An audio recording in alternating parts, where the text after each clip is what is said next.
तो भाई लोगों फाइनली सालों के बाद मैंने न्यू सीरीज को स्टार्ट कर दिया है। इस सीरीज के अंदर हमारा मेन कैरेक्टर दूसरे वर्ल्ड से एक कल्टीवेशन वर्ल्ड में आ जाता है। हमारे हीरो जैसे ही कल्टीवेशन वर्ल्ड में आता है तो यान फैमिली वाले धक्के से हमारे हीरो की शादी अपनी यंग मिस के साथ करवा देती है। और यही बात हमारे हीरो की पावर की। तो जब 100 साल के बाद यान फैमिली की पूर्वजों की जगह खुलती है तो वहीं से हमारे हीरो को एक हेवनली बुक मिलती है जिसके अंदर बहुत ज्यादा पावरफुल कल्टीवेशन टेक्निक होती है। इस सीरीज की स्टार्टिंग में हमारा हीरो कमजोर होता है लेकिन हेवनली बुक मिलने के बाद वो एक ओवर पावर कैरेक्टर बन जाएगा। तो अब जल्दी से इस एपिसोड को करते हैं स्टार्ट। तो एपिसोड की स्टार्टिंग में हम नियान फैमिली के बैकयार्ड में एक झरने का सीन देखते हैं जहाँ पर एक बंदा कुछ डिसेबल को ट्रेनिंग करा रहा होता है। वो उनसे बोलता है तुम्हें अपने माइंड को ट्रेन करने के लिए अपनी बॉडी को ट्रेन करना पड़ेगा, तुम लोग अपनी ट्रेनिंग को जारी रखो और इसमें बिल्कुल भी केयरलेस मत होना। ये सुनकर वो सभी डिसेबल मान जाते हैं और फिर कुछ टाइम के बाद वो बंदा उनसे बोलता है चलो फिर ठीक है, आज के लिए इतना काफी है, अब तुम घर पर जाकर आराम कर सकते हो।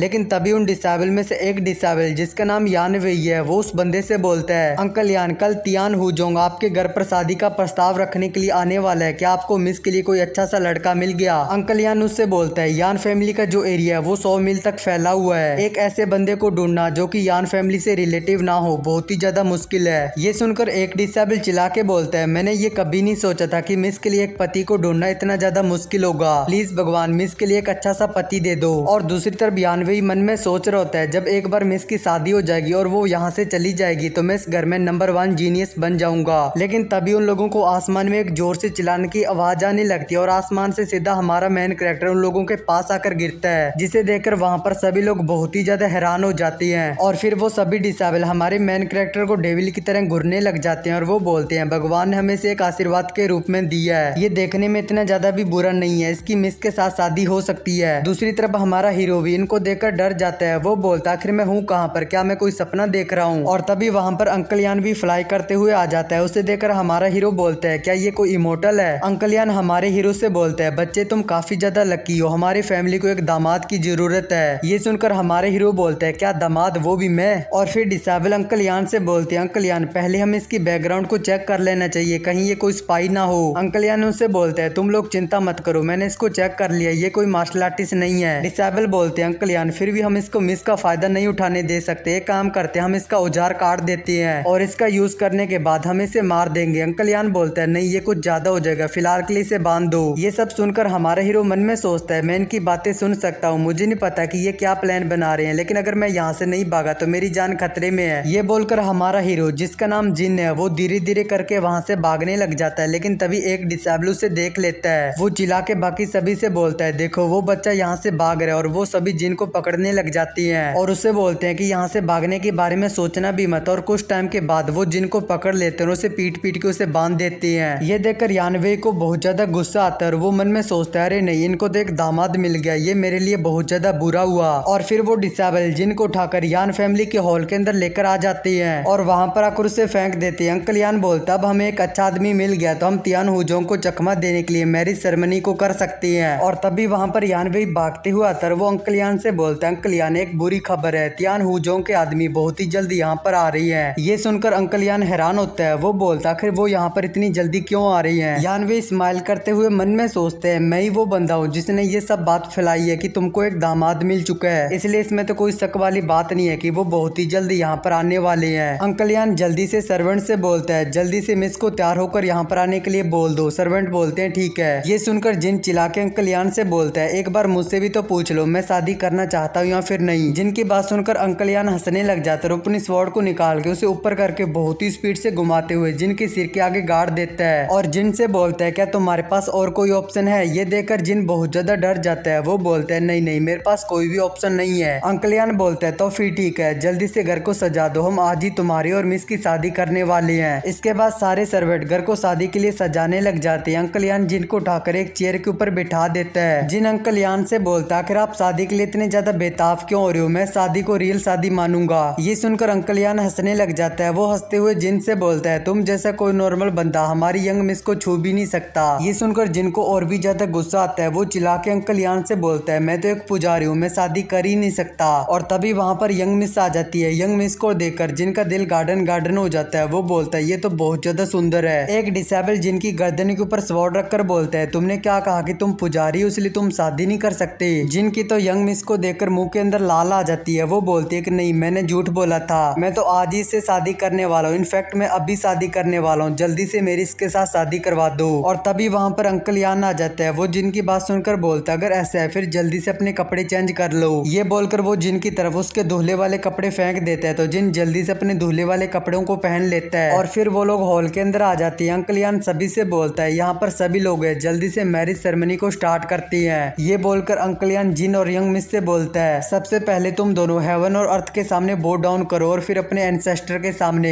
अंकल यान की बात सुनकर यंग मिस और जिन दोनों ही बो डाउन करती हैं। जिन मन में सोचता है मैं भी के लिए यहाँ पर कुछ भी नहीं कर सकता, मुझे वही करना होगा ये जो लोग मुझे करने के लिए बोल रहे हैं, बाद में मैं अपनी प्रॉब्लम को सोल्व करने का तरीका सोच लूंगा। और लास्ट में अंकल यान उन दोनों को एक दूसरे को बो डाउन करने के लिए बोलता है तो वो दोनों एक दूसरे को बो डाउन करते हैं और उन दोनों की शादी हो जाती है। लेकिन तभी वहाँ पर कोई अपनी एनर्जी से अटैक करता है और दीवार में क्रैक पड़ जाती है और वहाँ पर बहुत ही स्पीड से एक बंदा उड़ता हुआ आता है जो कि स्काईफायर सेक्ट का एल्डर है और इसका नाम गूहोंग है। गूहोंग बोलता है यंग मिस, मेरे यंग मास्टर को तुमसे पहली नजर में ही प्यार हो गया था और वो तुमसे शादी भी करना चाहता था, लेकिन तुम्हारी किसी और के साथ में शादी करने की हिम्मत कैसी हुई। ये सुनकर मिस को बहुत ज्यादा गुस्सा आता है लेकिन आगे से मिस कुछ भी नहीं बोलती। लेकिन तभी अंकल यान गूहोंग के पास आकर उससे बोलता है भाई गूहोंग गुस्सा मत हो, अब तो शादी हो चुकी है और ये शादी यंग मिस के दादाजी का एक मैरिज कॉन्ट्रैक्ट था, इसलिए मजबूरी में हमें यंग मिस की शादी इस लड़के के साथ करवानी पड़ी। ये बोलकर अंकल यान गूहोंग को मैरिज कॉन्ट्रैक्ट भी दिखाता है लेकिन गूहोंग उस मैरिज कॉन्ट्रैक्ट को लेकर वहीं पर जला देता है। उस मैरिज कॉन्ट्रैक्ट को जलाकर गूहोंग सीधा जिन के पास जाता है और जिन से बोलता है बच्चे अगर तुम जिंदा रहना चाहते हो तो यहाँ से भाग जाओ। ये बोलकर गूहोंग अपनी एनर्जी को रिलीज करते हुए जोर से जमीन के ऊपर पैर मारता है और वहाँ की जमीन टूट जाती है। ये देखकर जिन डर जाता है और वो पीछे की तरफ होने लगता है लेकिन तभी उसके पीछे अंकल यान आ जाता है। अंकल यान जिन से बोलता है अगर तुमने यहाँ से भागने की कोशिश की तो मैं भी तुम्हें मार दूंगा। ये सुनकर जिन मन में सोचने लगता है मैं तो दोनों तरफ से फंस चुका हूँ, अगर मैं भागूं तो भी मरूंगा, ना भागूं तो भी मरूंगा। ये सोचकर जिन जोर जोर से हंसने लग जाता है और वो मन में सोचता है अब मैं जो करने वाला हूँ उसके लिए मुझे दोष मत देना क्योंकि तुम लोगों ने मुझे ये करने के लिए मजबूर किया है। तुम लोग मेरे साथ खेलना चाहते हो तो चलो फिर सभी लोग साथ में खेलती हैं। जिनको इस तरह से हंसते हुए देखकर गूहोंग उससे पूछता है बच्चे आखिर तुम इस तरह से क्यों हंस रही हो। जिन उसकी बात का जवाब नहीं देता। वो अंकल यान से पूछता है अंकल यान इस हॉल में जितने भी बंदे हैं क्या उनमें सबसे ज्यादा स्ट्रॉन्ग आप हैं। अंकल यान बोलते हैं हाँ जिन तुमने सही बोला। ये सुनकर जिन बोलता है ठीक है फिर मैं भी पीछे नहीं हटने वाला। अंकल यान मन में सोचता है आखिर ये बच्चा क्या करने का प्लान बना रहा है। जिन वहीं से एक चेयर को उठाता है और वो जंप करके गूहोंग के सिर के ऊपर जोर से उस चेयर को मारता है। ये देखकर वहाँ पर सभी लोग हैरान हो जाते हैं। जिन जैसे ही गूहोंग के सिर के ऊपर चेयर मारते थे वो चेयर टूट जाती है लेकिन जिन उस चेयर के डंडे से बार बार गूहोंग के ऊपर अटैक करता रहता है। जिन बोलता आखिर स्काईफायर सेक्ट में इतना भी क्या खास है, तुम्हारी इस यंग मास्टर के सामने चिल्लाने की हिम्मत कैसे हुई। मैं तुम्हें तब तक मारूंगा जब तक तुम्हारी बॉडी से खून ना निकल जाए। ये देखकर यान फैमिली के जो डिसेबल होते हैं वो जिन से बोलते हैं आखिर तुम ये क्या कर रहे हो। जिन को ऐसा करते हुए देखकर यंग मिस भी हैरान होती है। गूहोंग तो एक कल्टीवेटर है इसलिए जिन ने उसके ऊपर जितने भी अटैक किए थे उससे गूहोंग को घंटा भी फर्क नहीं पड़ता, लेकिन इससे गूहोंग को गुस्सा जरूर आ जाता है। वो गुस्से में जिन से बोलता है बच्चे लगता है कि तुम और ज्यादा नहीं जीना चाहते, आज तुम्हारा आखिरी दिन है, मैं तुम्हें मार दूंगा। ये बोलकर गूहोंग अपने पंच में फायर एनर्जी को एक्टिवेट कर लेता है। गूहोंग जैसे ही जिन को पंच मारने वाला होता है जिन बहुत ही स्पीड से भागते हुए अंकल यान के पास चला जाता है और वो उसके पीछे जाकर छुप जाता है। जिन गूहोंग को चिढ़ाते हुए बोलता है अगर तू इतना ही ज्यादा स्ट्रॉन्ग हो तो यहाँ पर आकर मुझ पर अटैक करके दिखा।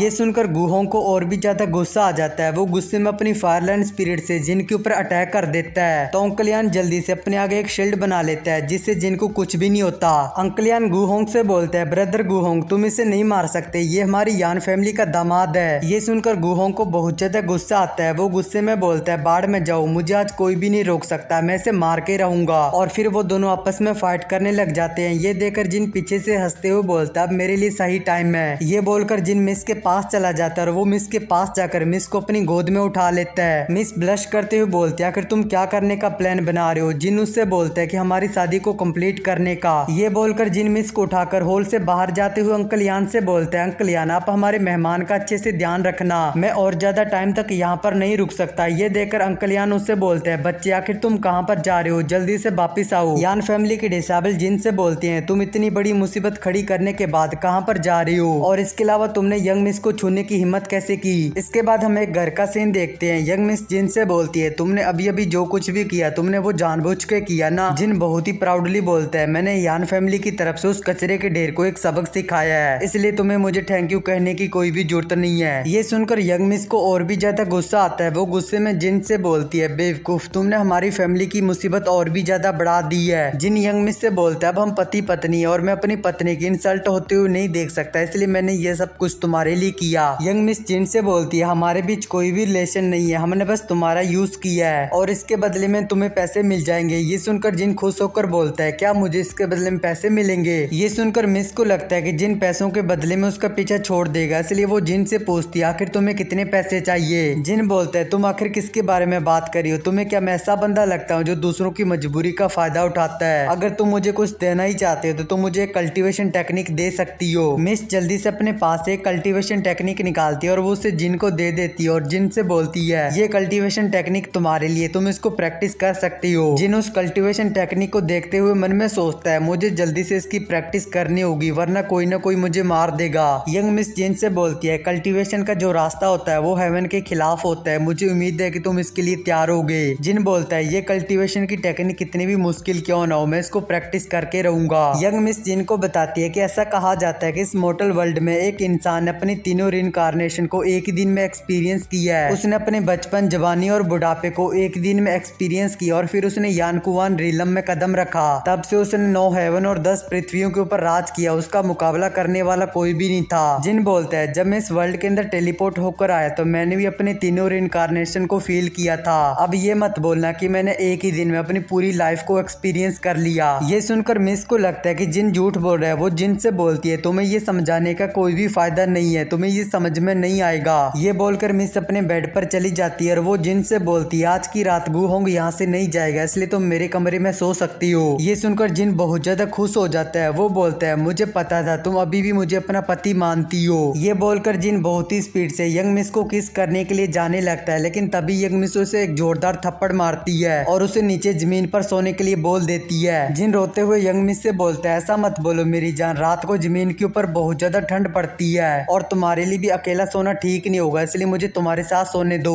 ये सुनकर यंग मिस को गुस्सा आता है। वो जिन की तरफ एक सिल्वर नीडल फेंकती है और जिन से बोलती है, अगर तुमने एक कदम भी आगे बढ़ाया तो अगली बार ये सिल्वर नीडल तुम्हारी बॉडी में चुबा दूंगी। और फिर जिन खड़ा होकर सीरियस होकर यंग मिस से बोलता है, अगर हमारी बात इस पॉइंट पर आ गई है, चलो मैं तुम्हें एक बहुत बड़ा सीक्रेट बताता हूँ। ये सुनकर यंग मिस बोलती है, क्या सीक्रेट? जिन बोलता है, हाँ एक बहुत बड़ा सीक्रेट। ये बोलकर वो यंग मिस के पास जाकर उसके पैर को पकड़ लेता है और वो उससे बोलता है, मैंने तुम्हारी फैमिली की मदद की, इसके बाद भी तुम्हारी फैमिली के सभी लोग मेरा मजाक उड़ाती है, लेकिन तुम मुझ पर प्यार दिखा सकती हो, उदाहरण के लिए तुम मुझे अपने साथ सोने दो। ये सुनकर यंग मिस को बहुत ज्यादा गुस्सा आता है। वो अपने पास से बहुत सारी सिल्वर नीडल निकाल लेती है और जिन से बोलती है, चलो फिर मैं तुम्हारी मदद करती हूँ। और फिर हमें उस घर के अंदर से जिन की जोर जोर से चिल्लाने की आवाजें आने लगती हैं। जिन बोलता है, कोई मेरी मदद करो, मेरी पत्नी अपने पति को मार रही है। इसके बाद हमें कुछ टाइम के बाद का सीन दिखाया जाता है जहाँ पर जिन सो रहा होता है। जिन सपने में बोलता है, मेरी पत्नी मेरे पास आकर मुझे किस करो, तुम बहुत ज्यादा गोरी हो। यंग मिस भी वहाँ पर बेड पर बैठकर अपनी कल्टीवेशन कर रही होती है। वो जिन को देखकर बोलते है, ये तो बहुत बड़ा ठरकी है। इसके बाद हमें अगले दिन सुबह का सीन दिखाया जाता है जहाँ पर अंकल यान बोलता है, यंग मिस आपके लिए एक अच्छी खबर है। यंग मिस बोलती है, अंकल यान जल्दी से अंदर आओ, मुझे बताओ आखिर वो अच्छी खबर क्या है। अंकल यान जल्दी से गेट को खोलता है। वो जैसे गेट को खोलता है तो जिन गेट के पीछे दब जाता है। जिन अंकल यान से बोलता है, बुड्ढे क्या तुम्हें दिखाई नहीं देता है? ये देखकर यंग मिस हंसने लग जाती है। वो अंकल यान से बोलती है, अंकल यान तुम अपनी बात को कंटिन्यू रखो, आखिर तुम मुझे क्या बताने वाले थे? अंकल यान बोलता है, यंग मिस गूहोंग सारी रात चिल्लाने के बाद फाइनली वापिस चला गया है। ये सुनकर यंग मिस बोलती है, बहुत ही जल्द पूर्वजों की जगह खुलने वाली है और एक बार जब मुझे पूर्वजों की इनहेरिटेंस मिल जाएगी तब हमें स्काईफायर सेक्ट से डरने की कोई भी जरूरत नहीं होगी। अंकल यान बोलता है, यंग मिस लेकिन पूर्वजों की जगह तो पिछले 100 सालों से अभी तक नहीं खुली है, पता नहीं वो इस बार खुलेगी या फिर नहीं। ये बोलकर अंकल यान वहाँ से चला जाता है। जिन उसे जाते हुए देखकर मन में सोचता है, बुड्ढे तू मेरा बस वेट कर, जब मैं कल्टीवेट करना सीख जाऊंगा तो मैं तुमसे अपना बदला जरूर लूंगा। इसके बाद हमें 3 दिनों के बाद का सीन दिखाया जाता है जहाँ पर जिन एक झरने के नीचे बैठकर कल्टीवेशन कर रहा होता है। जिन मन में सोचता है, ये कल्टीवेशन की टेक्निक बहुत ही ज्यादा आसान है, लेकिन मैं इसे कल्टीवेट क्यों नहीं कर पा रहा हूँ। और तभी वहाँ पर यान फैमिली की कुछ डिसेबल भी आ जाते हैं। वो जिन को देखकर आपस में बात करती हैं। ये जिन पिछले 3 दिनों से कल्टीवेट कर रहे हैं लेकिन फिर भी ये इस टेक्निक को मास्टर नहीं कर पाए, ये तो बहुत बड़ा कचरा है। जिन मन में सोचता है, मैंने पहले अपनी स्पिरिचुअल एनर्जी यानी कि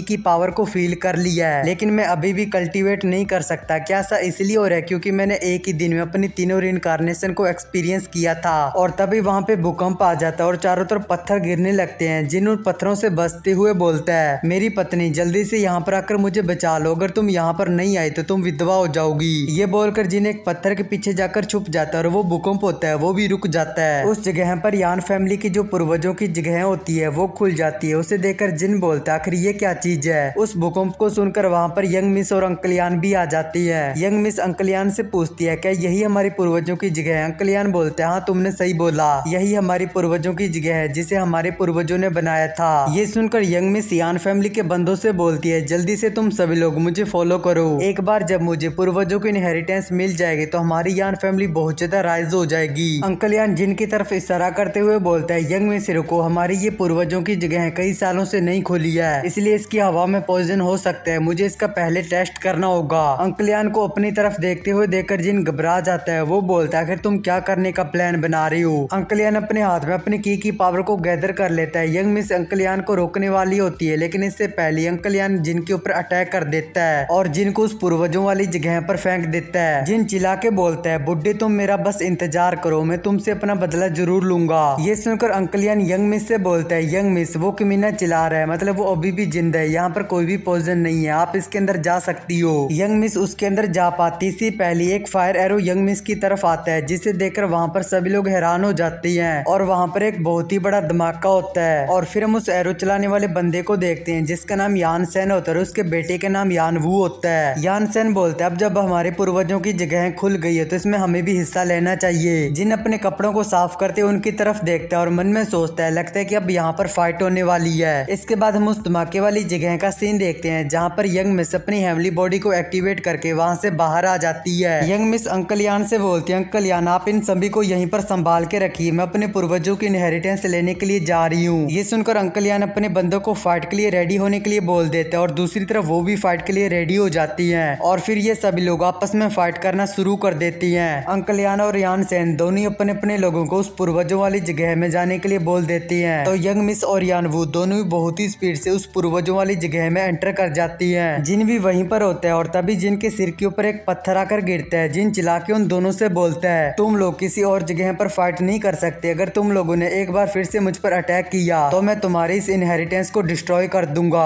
ये सुनकर यान वू को गुस्सा आ जाता है, वो अपने पाम से जिन के ऊपर अटैक कर देता है। यान वू का अटैक सीधा जिन को जाकर लगता है और यान वू के अटैक से जिन घायल हो जाता है। जिन अपने मुंह से खून को साफ करते हुए बोलता है, हर कोई मुझे मारना चाहता है, तुम्हें क्या लगता है कि मैं इतना आसान टारगेट हूँ। अब देखना मैं तुम्हारी इस इनहेरिटेंस को कैसे डिस्ट्रॉय करता हूँ, तुम्हें मुझ पर अटैक करने का पछतावा होगा। ये बोलकर जिन उस पूर्वजों वाली जगह के अंदर भाग जाता है। जिन को देखकर वो दोनों भी जिन के पीछे उस पूर्वजों वाली जगह के अंदर चले जाती हैं। इसके बाद वो लोग इनहेरिटेंस वाली जगह पर आ जाती हैं। यान वो बोलता है, आखिर वो लड़का क्या करने का प्लान बना रहा था। जिन भी वहीं पर होता है, वो एक पिलर के पीछे छुपा होता है। जिन बोलता है, तुम्हें क्या लगता है कि मैं बेवकूफ हूँ, इस कासल के अंदर बहुत सारे ट्रैप है, मैं तुम्हारे लिए उन ट्रैप का चारा नहीं बनूंगा। ये बोलकर जिन अपने सामने की तरफ देखकर बोलता है, इनके पूर्वजों का जो इनहेरिटेंस है वो वहाँ पर है। वहाँ पर एक फर्नेस पड़ा होता है और उसके अंदर से बहुत ही जोरदार की पावर रिलीज हो रही होती है। यान वो उस फर्नेस की तरफ जाते हुए बोलता है, ये इनहेरिटेंस तो मेरी है। ये देखकर यंग मिस मन में सोचती है, चाहे कुछ भी हो जाए मैं इसे नहीं लेने दे सकती। और वो दोनों ही बहुत ही स्पीड से जाते हैं और उस फर्नेस को टच करती हैं। वो दोनों जैसे ही उस फर्नेस को टच करते हैं, उस फर्नेस में से बहुत ही जोरदार एनर्जी निकलती है और वो एनर्जी उन दोनों के ऊपर अटैक कर देती है। वो दोनों उड़ते हुए पीछे दीवार से जाकर लगते हैं और घायल हो जाती हैं। उनको देखकर जिन बोलता है, ये लोग तो बहुत ज्यादा घायल हैं, ये लोग अब चल भी नहीं सकते, ऐसा लगता है कि इस जगह का इंचार्ज अब मैं हूँ। उस फर्नेस में से अभी भी की पावर निकल रही होती है। जिन उसे देखकर बोलता है, ये ट्रेजर तो सच में बहुत ज्यादा अच्छा है, लेकिन अफसोस की बात है मैं इसे टच नहीं कर सकता, मैं सिर्फ इसे देख सकता हूँ। लेकिन यहाँ पर जो कॉफिन के ऊपर स्पिरिचुअल स्टोन लगे हुए हैं, मैं उनको तो ले ही सकता हूँ। ये बोलकर जिन उन सभी को लेने लग जाता है। उसे देखकर यंग मिस बोलती है, तुम तो बहुत ज्यादा लालची हो। जिन उसे बोलता है, मैं लालची नहीं हूँ, तुम जितना चाहती हो मैं उतना ही रख लेता हूँ। ये बोलकर जिन वहाँ पर जितने भी स्पिरिचुअल स्टोन होते हैं उन सभी को अपने पास रख लेता है। ये देखकर यंग मिस और यानवू दोनों ही बोलते हैं, ये कमीना तो बहुत ज्यादा बेशर्म है। यानवू अपने पास से एक हीलिंग पिल निकालता है और बोलता है, इसे खाने के बाद मेरी पावर रिकवर हो जाएगी, मैं फिर तुम सभी को मार दूंगा। ये बोलकर यानवू उस पिल को खा जाता है और वो वहीं पर बैठकर अपनी पावर को रिकवर करने लग जाता है। ये देखकर यंग मिस जिन से बोलती है, जिन जल्दी करो और उस कमीने को मार दो वरना वो अपनी पावर को रिकवर कर लेगा। जिन उससे बोलता है, आखिर मैं तुम्हारी बात क्यों मानूं। यंग मिस जिन से बोलती है, अगर तुम इसे अभी नहीं मारते तो 15 मिनट के बाद ही अपनी पावर को रिकवर कर लेगा और फिर ये हम दोनों को मार देगा। यूं सुनकर जिन यंग मिस से बोलता है, अगर मैं तुम्हारी हेल्प करता हूँ तो इसके बदले में मुझे क्या मिलेगा। ये सुनकर यंग मिस को गुस्सा आता है, लेकिन वो कुछ भी नहीं कर सकती। वो जिन से बोलती है, आखिर तुम्हें क्या चाहिए। जिन उससे बोलता है, सबसे पहले तुम्हें मुझे किस करना होगा और फिर अपने कपड़े उतार के मेरे साथ सोना होगा, और अगर तुम कुछ ज्यादा एक्साइटेड हो जाती तो हम साथ में नहा भी सकती हैं। ये सुनकर यंग मिस को बहुत ज्यादा गुस्सा आता है, लेकिन वो अपने गुस्से को कंट्रोल करके बोलती है, ठीक है तुम पहले उसे मार दो। ये सुनकर जिन बोलता है, तुम्हें क्या मैं बेवकूफ रखता हूँ, आखिर मैं तुम्हारी बात के ऊपर भरोसा कैसे करूँ। यंग मिस बहुत ही प्यार से बोलती है, मेरे प्यारे पति मैं तुम्हारी हर बात मानूंगी। ये सुनकर जिन का दिल गार्डन गार्डन हो जाता है और उसके नाक से खून भी आने लग जाता है। जिन बोलता है, ये तो बहुत ज्यादा सुंदर है, और फिर जिन के अंदर जोश ही जोश आ जाता है। वो बोलता है, तुम चिंता मत करो डार्लिंग, मैं उसे मार दूंगा। यंग मिस मन में सोचती है, ये लड़का तो सच में बहुत ज्यादा ठरकी है, और फिर जिन वहीं से एक तलवार को उठा लेता है। जिनको तलवार पकड़नी भी नहीं आ रही होती है। जिन मन में सोचता है, ये मुझे किसी को मारने के लिए बोल रही है क्या, ये मुझसे मजाक कर रही है। जिनको देखकर यंग मिस उससे बोलती है, क्या आज से पहले तुमने किसी को मारा है या फिर तुम्हें इससे डर लग रहा है। ये सुनकर जिन यंग मिस को बीच की उंगली दिखाते हुए बोलता है, मैंने बहुत सारे बंदों को मारा है, मैंने तो खून की नदियां बहाई हैं। यंग मिस बोलती है, तो फिर इसे जल्दी से मार दो। जिन बोलता है, अब तुमने मुझे गुस्सा दिला दिया, अब देखना मैं इसे कैसे मारता हूँ। यंग मिस यानवू की तरफ देखकर जिन से बोलते है, ये खुद को बहुत ही जल्द रिवाइव कर लेगा, जल्दी से इसे मार दो।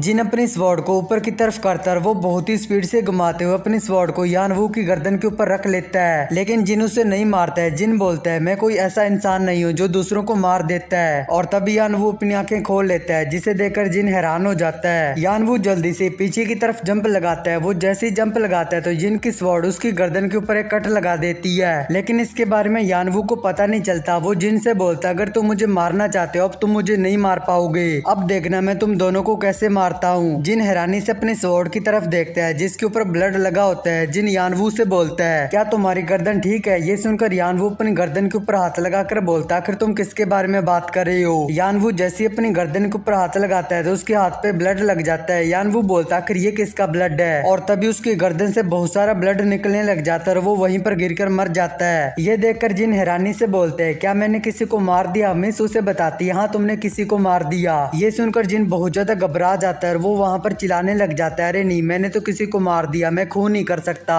जिनको देखकर मिस हंसने लग जाती है। मिस जिन से बोलती है, ये कल्टीवेशन की दुनिया है, तुम्हें इन सब चीजों की आदत डालनी होगी। ये सुनकर जिन चिल्ला के मिस से बोलता है, ये तुम्हारे लिए कहना आसान है, लेकिन मैंने अभी अभी किसी को मार दिया, मैंने तो आज से पहले कभी मुर्गे को भी नहीं मारा था। ये सुनकर मिस बोलती है, अब इसके लिए मुझे दोष मत दो। ये बोलकर मिस उस फर्नेस की तरफ देखने लग जाती है। वो जिन से बोलते हैं, इस ट्रेजर के चारों तरफ एक फॉर्मेशन बनी हुई है जो कि स्पिरिचुअल एनर्जी से कनेक्टेड है, मुझे उस फॉर्मेशन को तोड़ना होगा। ये बोलकर मिस अपनी हेवली बॉडी को एक्टिवेट कर लेती है और अपनी पावर से उस फॉर्मेशन को तोड़ देती है, लेकिन तभी वहां पर एक और फॉर्मेशन एक्टिवेट हो जाती है। वो मिस के ऊपर अटैक करके उसे पीछे की तरफ गिरा देती है, और फिर एनर्जी से भरा हुआ एक और अटैक मिस की तरफ आने लगता है, लेकिन मिस को बचाने के लिए जिन उस अटैक के आगे आ जाता है। वो अटैक सीधा जिन को आकर लगता है, जिससे जिन एक बार फिर से अपनी तीनों रिनकार्नेट्स को एक्सपीरियंस करता और हैरान हो जाता है। उस फॉर्मेशन के एनर्जी अटैक से जिन को कुछ भी नहीं होता। ये देखकर मिस भी हैरान हो जाती है। मिस हैरानी से जिन से पूछती है, क्या तुम्हें चोट नहीं लगी। जिन बोलता है, नहीं मुझे कुछ भी नहीं हुआ, और तभी उस ट्रेजर यानी कि फर्नेस के ऊपर जो दूसरी फॉर्मेशन होती है वो भी टूट जाती है, जिसे देखकर मिस हैरानी से मन में सोचती है, क्या ये फॉर्मेशन जिन के कारण टूटी है, लेकिन ऐसा नहीं हो सकता, शायद ये मेरी हेवनली बॉडी के कारण टूटी है। और फिर वो फर्नेस हवा में फ्लोट करने लग जाता है और उसकी सारी एनर्जी यंग मिस के अंदर जाने लग जाती है, और इसके बाद वहाँ पर जितने भी ट्रेजर होते हैं उन सभी की एनर्जी यंग मिस के अंदर जाने लग जाती है। उसे देखकर जिन बोलता है, लगता है कि इसे इसके पूर्वजों का इनहेरिटेंस मिल गया है, और तभी जिन को अपने बगल में कुछ फील होता है। उसके बगल में एक गोल्डन स्क्रोल होता है। जिन अपना हाथ उस स्क्रोल की तरफ बढ़ाते हुए बोलता, आखिर ये किस तरह का ट्रेजर है। जिन उस गोल्डन स्क्रोल को उठा पाता है, इससे पहले उस गोल्डन स्क्रोल के अंदर से बहुत ही जोरदार एनर्जी निकलने लग जाती है, और वो गोल्डन स्क्रोल हवा में फ्लोट करने लग जाता है, वो जिन के माइंड के अंदर चला जाता है। जिन बोलता है, ये गोल्डन स्क्रोल तो मेरे माइंड के अंदर चला गया है। वो अपने सिर के ऊपर हाथ रखकर बोलता है, गोल्डन स्क्रोल मेरे माइंड से बाहर आओ। जिन वहीं पर जमीन पर लेट जाता है। जिन बोलता है, मुझे उम्मीद है कि इससे मेरे सिर को कुछ भी नहीं होगा। दूसरी तरफ मिस भी उन सभी फर्नेस की एनर्जी को रिफाइन करके अपनी बॉडी में एब्जॉर्ब कर लेती है और जिन के पास आ जाती है। जिन उससे पूछता है, क्या तुम्हें तुम्हारे पूर्वजों की इनहेरिटेंस मिल गई। यंग मिस बोलती है, हाँ मुझे हमारे पूर्वजों की इनहेरिटेंस मिल गई है, लेकिन यहाँ पर एक हेवनली बुक भी होनी चाहिए। लगता है कि हमारी फैमिली का जो रिकॉर्ड है वो गलत है। हेवनली बुक का नाम सुनकर जिन मन में सोचता है, लगता है कि वो हेवनली बुक वही गोल्डन स्क्रोल है। ये सोचकर जिन यंग मिस से पूछता है, आखिर ये ये हेमली बुक क्या है। यंग मिस जिन को बताती है कि ऐसा कहा जाता है कि हमारे पूर्वजों के लास्ट के सालों में उनको वो हेमली बुक मिली थी, लेकिन वो मरते दम तक भी उस बुक को ओपन नहीं कर पाए। ये सुनकर जिन मन में सोचता है मैंने तो उस बुक को एब्जॉर्ब कर लिया, लगता है कि मैं किसी महान बंदे के द्वारा चुना गया हूँ। और तभी यंग मिस उसे एक कल्टीवेशन बुक फेंक के मारती है। जिन गुस्से से बोलता है आखिर तुमने ऐसा क्यों किया। यंग मिस जिन से बोलती है सबसे पहले तुम इस सीक्रेट टेक्निक को मास्टर कर लो, मैं अभी बहुत ज्यादा घायल हूँ इसलिए मुझे खुद को रिकवर करने की जरूरत है। तुम यहाँ वहाँ कहीं पर भी मत जाना, अगर कुछ होता है तो मैं तुम्हें बचाने के लिए नहीं आऊंगी। ये बोलकर यंग मिस वहीं पर बैठकर खुद के घावों को हील करने लग जाती है। जिन उस कल्टीवेशन बुक को उठाकर मन में सोचता है मैंने अभी अभी जिस स्पिरिचुअल एनर्जी को एब्जॉर्ब किया था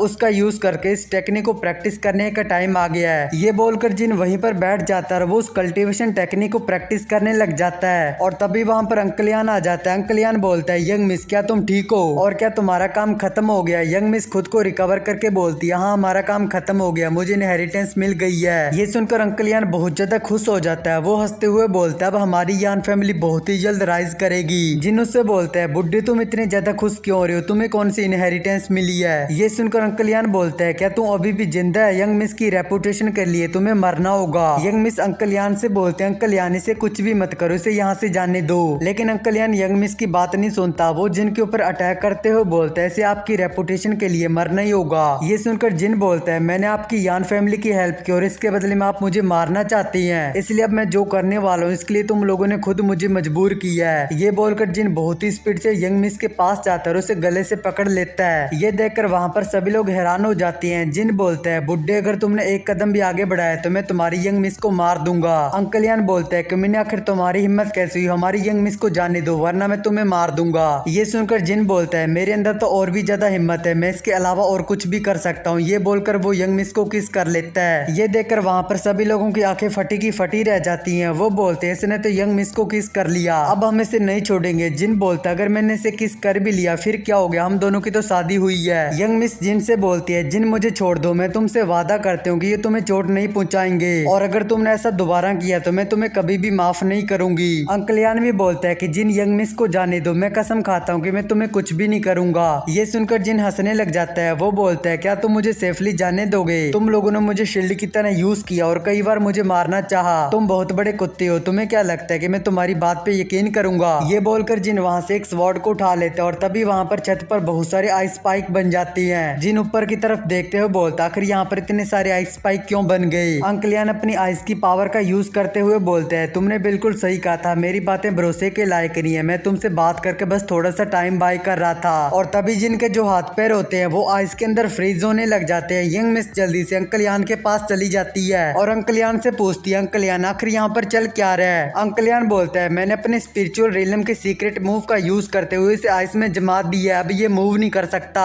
यान फैमिली के बंदे जिन से बोलते हैं तुम तो कल्टीवेट भी नहीं कर सकते, फिर भी तुमने हमसे पंगा लिया, अब तुम नहीं बचोगे, हम तुम्हें मार देंगे। और तभी जिन अपनी हेमली बुक की स्पिरिचुअल पावर को फील करते हुए बोलता है कि ये स्पिरिचुअल रिलम की पावर है। ये बोलकर जिन अपनी स्पिरिचुअल एनर्जी को रिलीज करता है और अपनी पावर से उस आइस को तोड़ देता है। ये देखकर वहाँ पर सभी लोग हैरान हो जाते हैं। वो बोलते हैं ये तो स्पिरिचुअल टाइड है जिसे सिर्फ स्पिरिचुअल रिलम वाले बंदे ही क्रिएट कर सकते हैं। जिन बोलता है मैंने स्पिरिचुअल की को एब्जॉर्ब करना सीख लिया और अब मैं स्पिरिचुअल रिलम पर आ गया हूँ। ये बोलकर जिन अपनी स्पिरिचुअल एनर्जी को स्वॉर्ड के अंदर इंजेक्ट कर लेता है और अंकलियान के ऊपर अटैक कर देता है। अंकलियान जिन के अटैक को ब्लॉक करने के लिए अपने आगे एक शील्ड बना लेता है, लेकिन जिन अपनी स्वॉर्ड से उस शील्ड को तोड़ देता है और जिन का अटैक सीधा अंकलियान को आकर लगता है और अंकलियान उड़ता हुआ पीछे जाकर गिरता है और अंकलियान घायल हो जाता है। जिन अंकलियान के पास जाकर बोलता है बूढ़े कुत्ते क्या तुम मुझे अभी भी मारना चाहती हो। ये बोलकर जिन अंकलियान को मारने वाला होता है, लेकिन तभी यंग मिस वहाँ पर आकर जिन को रोक देती है और उसी टाइम वहाँ पर भूकंप के कारण वो जगह नीचे गिरने लग जाती है और साथ ही साथ वहाँ पर हेमली लाइटिंग भी होने लग जाती है, जिसे देखकर वहाँ पर सभी लोग बाहर की तरफ भागने लग जाते हैं। और तभी एक पत्थर यंग मिस के ऊपर गिरने वाला होता है, लेकिन जिन वहाँ पर आकर यंग मिस को बचा लेता है और यंग मिस को उठाकर बाहर की तरफ चला जाता है। जिन को देखकर यान फैमिली के बंदे बोलते हैं देखो उसने यंग मिस को पकड़ लिया है। वो जिन से बोलते हैं कि मैंने यंग मिस को जाने दो वरना हम तुम्हें मार देंगे। जिन यंग मिस को उठाकर उस जगह से बाहर आ रहा होता है। यंग मिस जिन से पूछती है आखिर तुमने मुझे क्यों बचाया। जिन उससे बोलते हैं हम दोनों पति पत्नी, आखिर मैं तुम्हें कैसे मरने दे सकता हूँ। ये सुनकर यंग मिस को भी लगता है कि जिन इतना भी ज्यादा बुरा नहीं है और फिर वो लोग उस जगह से बाहर आ जाते हैं। वो लोग जैसे उस जगह से बाहर आते हैं तो यान सन जिन से पूछता है आखिर मेरा बेटा कहाँ पर है। जिन उससे बोलता है तुमने यहाँ पर आने में काफी ज्यादा देरी कर दी, ये सुनकर यानसेन बोलता है फिर तुम्हारे कहने का क्या मतलब है। जिन उससे बोलता है तुम्हारा बेटा बहुत ज्यादा बेवकूफ था, उसने खुद को ही मार लिया। ये सुनकर यानसेन को बहुत ज्यादा गुस्सा आता है। वो जिन के पीछे से जिन को मारने वाला होता है, लेकिन तभी उसके ऊपर हेवनली लाइटनिंग गिर जाती है और वो जलकर वहीं पर मर जाता है। ये देखकर यान फैमिली के बंदे बोलते हैं यानसेन तो हेवनली लाइटनिंग गिरने के कारण मर गया, लेकिन हमें क्या, हमें इससे घंटा भी फर्क नहीं पड़ता, हमें तो बस यंग मिस को प्रोटेक्ट करना है। यानसेन को देखकर जिन बोलता है तुम कुछ ज्यादा ही एरोगेंट बन रहे थे, तुम्हारे साथ बिल्कुल सही हुआ। और फिर जिन यंग मिस को लेकर उन सभी हेवनली लाइट से बचते हुए आगे जा रहा होता है, लेकिन तभी वो लोग नीचे गिर जाती है। यंग मिस सीधा जिन के ऊपर आकर गिरती है और उसके बड़े बड़े विचार जिन के मुंह के आगे चले जाती है। यंग मिस के बड़े बड़े विचारों को देखकर जिन दीवाना हो जाता है। वो यंग मिस से बोलता है लगता है कि मेरी पत्नी एक्साइटेड हो गई है। ये सुनकर यंग मिस जिन को एक जोरदार थप्पड़ मारती है और जिन से बोलती है हम ऐसी सिचुएशन में फंसे हुए हैं, फिर भी तुम मेरा फायदा उठाना चाहते हो। उस जगह पर हेवनली लाइटनिंग गिरने के कारण वो जगह पूरी तरह से तबाह हो जाती है और वहाँ पर अभी भी हेवनली लाइटनिंग गिरी होती है। ये देखकर यंग मिस रोने लग जाती है। यंग मिस बोलती है सब कुछ खत्म हो गया। जिन एक पत्थर के पीछे छुपा होता है। वो यंग मिस से बोलता है क्या तुम पागल हो, जल्दी से यहाँ पर आकर छुप जाओ, मुझे यकीन है कि मुझे एक भी झटका नहीं लगेगा। जिन इतना ही बोलता है, लेकिन तभी जिन के ऊपर एक हेवनली लाइटनिंग गिर जाती है जिससे जिन का आलू फ्राई हो जाता है। यंग मिस जिन के पास आकर उसे पूछती है जिन क्या तुम ठीक हो। जिन जल्दी से खड़ा हो जाता है। जिन को उस हेवनली लाइट से घंटा भी फर्क नहीं पड़ता। जिन बोलता हाँ मैं ठीक हूँ, मुझे कुछ भी नहीं हुआ। जिन खुश होकर बोलता है लगता है कि मैं हेवन का सन हूँ, यहाँ तक कि हेवनली लाइटनिंग भी मुझे मार नहीं सकती। ये बोलकर जिन वहाँ पर नाचने लग जाता है और हेवनली लाइटनिंग बार बार जिन के ऊपर गिरी होती है, लेकिन इससे जिन को घंटा भी फर्क नहीं पड़ता। जिन बोलता है भले ये हेवनली लाइटनिंग पूरी दुनिया को डिस्ट्रॉय कर सकती है, लेकिन ये मुझे नहीं मार सकती। जिनको देखकर यंग मिस मन में सोचती है इस पर तो हेवनली लाइटनिंग का कोई असर ही नहीं हो रहा है। ये सोचकर यंग मिस जिन के सामने अपने घुटने टेक देती है। ये देखकर जिन भी हैरान होता है। यंग मिस रोते हुए जिन से बोलती है प्लीज जिन मैं तुमसे विनती करती हूँ मेरी यान फैमिली को बचा लो। ये बोलकर यंग मिस जिन को बड़े बड़े विचार दिखाते हुए बोलती है अगर तुम मेरी यान फैमिली को बचा लेते हो तो मैं कुछ भी करूंगी।